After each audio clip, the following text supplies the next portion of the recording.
ఐశ్వర్యము అని అర్థం. ఏమర్థం నాయన? ఐశ్వర్యము అని అర్థం. ఒకసారి అమ్మగారి దగ్గరికి వచ్చిన తర్వాత అప్పుడు పెద్ద పెద్ద కోటీశ్వరులంతా కూడా అమ్మగారి దగ్గరకు వచ్చి, అమ్మ మాకు అది కావాలి ఇది కావాలంటే అమ్మ ఏమన్నారంటే, నాదే ఉంది నాయన, చినిగిపోయినటువంటి కాషాయ వస్త్రములు నేను వేసుకున్నా, నా దగ్గర ఏముంది, ఏమీ లేదు, కావలిస్తే భస్మం ఇస్తానేను. ఏమన్నదట? భస్మం ఇస్తాను. అంటే మీరు ఆలోచన చేయండి, కాబట్టి భస్మం ఇస్తానంటే ఈ భస్మానికి సమానమైనది ఈ ప్రపంచం లోపల ఎక్కడైనా ఉన్నదా? మీరు ఆలోచన చేయండి.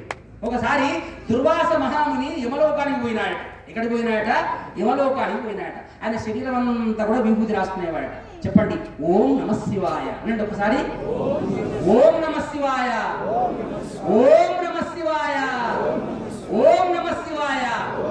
ఈ నామాన్ని చెప్పుకుంటా శరీరం మొత్తం విభూతి రాసుకొని ఒకసారి యమలోకానికి వెళితే యమధర్మరాజు వాయకు ఈ మహాకోపిష్టి వచ్చే వాడిని ఏం చేయాలంటే రాగానే వానికి మర్యాద చేసి ఒక పెద్ద సింహాసనం మీద వాడిని సింహాసనం మీద కూర్చోబెట్టాలని చెప్పి అప్పుడు తన సింహాసనాన్ని విడిచి పరిగెత్తుకొని పోయి ఏం చేశాడు తెలుసిన? ఆ సింహాసనం మీద కూర్చోబెట్టిండట దుర్వాస మహాముని. అప్పుడు అన్నాడట, అయ్యా నేను కలియుగం అంతా కూడా నేను తిరిగి వచ్చినా, కానీ ఈ యమలోకంలో ఉండేటటువంటి వాళ్ళు పడుతున్నటువంటి బాధలు చాలా ఉంటాయట. దానికోసం ఒక పురాణమే ఉన్నదట. తెలుసు కదా మీకు ఆ పురాణం? ఏ పురాణం నాయన? గరుడ పురాణం. చెప్పండి కొట్టండి. ఏ పురాణము? ఆ గరుడ పురాణమే ఉన్నది. ఆ కష్టాలు ఏందో నేను కళ్ళాలు చూడాలని వచ్చిన, ఓ యమధర్మరాజా నాకు ఒక అవకాశం కల్పిస్తావా అంటే, యమధర్మరాజా అంటే, స్వామి స్వామి నీకు అవకాశం కల్పించకపోవడం స్వామి, దా చూపిస్తా అని చెప్పి అప్పుడు ఆయనను దొరుకుని పోయినారట.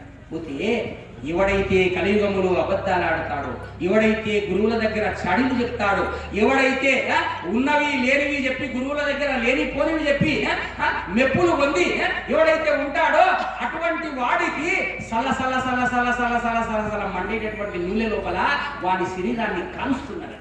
ఏం చేస్తున్నారట? ఇట్లా కాలుస్తున్నారట. వాని మెదడు లోపల వెయ్యి అవి ఏమిటి సూది మొనలు ఉంటాయి కదా, ఆ సూది మొనల చేత వాని శరీరంలో ఉన్న చిన్న మెదడును పెద్ద మెదడును ఇట్లా పుచ్చుతున్నారట. ఇట్లా పుచ్చుతుంటే ఆ మనోవేదన తాళలేక వాడు ఏడుస్తూ ఉంటే, ఎవడు వీడు అంటే, అరే వీడు గురువు ఆశ్రమం లోపల ఉండి అబద్ధాలు ఆడిండు, లేనిపోనివి చాడీలు చెప్పి జీవితం అంతా కూడా వాడు మరి బతికిడు, అందువల్ల వీడికి 7 జన్మలైనా కూడా మానవ జన్మ రాదు, అవో వారి శరీరాన్ని ఎంత యాతనలు పెడుతున్నారో చూడు అని చెప్పినారట. దీనికి మీరు చప్పట్లు కొడతారా? ఏం చేస్తారో? అరే సచ్చిన సరగా అని సత్యమాడవలను, గుర్తుపెట్టుకోండి, సచ్చిన సరగా అని సత్యమాడవలను, సచ్చినా పర్వాలేదురా సత్యానికి నీవు నిలబడి ఉండు. ఎందుకో తెలుసునా?